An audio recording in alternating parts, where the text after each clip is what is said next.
Welcome back to the channel. In today's video, I'm going to show you how to get started with the expert mode using Adobe Premiere Elements.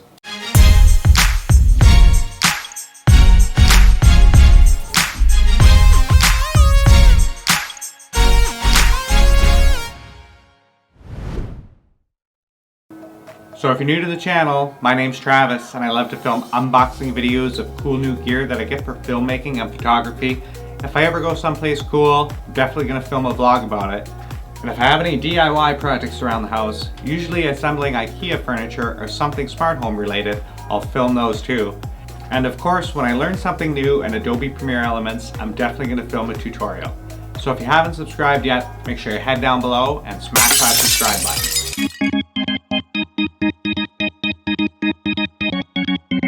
So when you open up Adobe Premiere Elements, you basically have three choices. And in today's video, I want to show you how I set up my projects using the expert mode. So let's head on into the software and get started. So once you've clicked on the video editor from the welcome screen of Adobe Premiere Elements, you will see at the top of the screen you have three different choices: quick, guided, and expert. Today I'm going to show you how to set up your timeline using the expert mode. So the first thing you want to do is click on expert. Now before you do anything else to your timeline, you want to head up to the top left corner here, click on File, New, Project. So this is an important step because you want to make sure that your timeline is set the same as your export settings. So inside the new window that's popped up, you will see a button called Change Settings. You want to click on this button here, and I always head down to DSLR 1080p 24 frames. There are tons of videos and different arguments on what you should use, 24 frames, 30 frames, etc.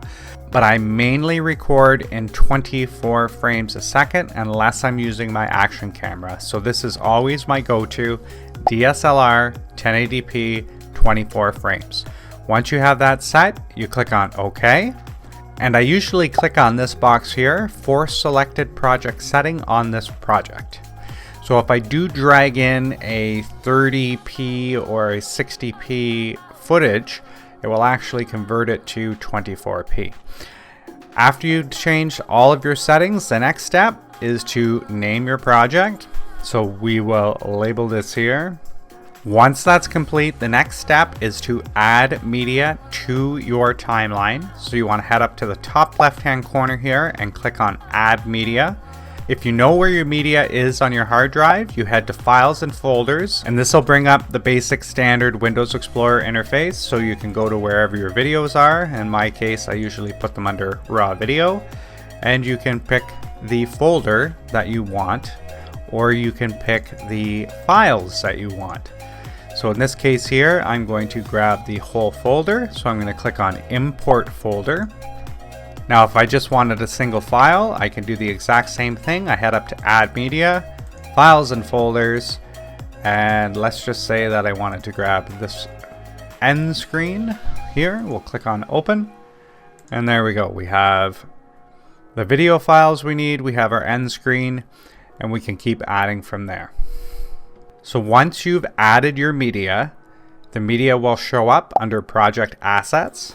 So when you want to add media to your timeline, you click on the Project Assets tab, you click on the media that you want, and you drag it to your timeline.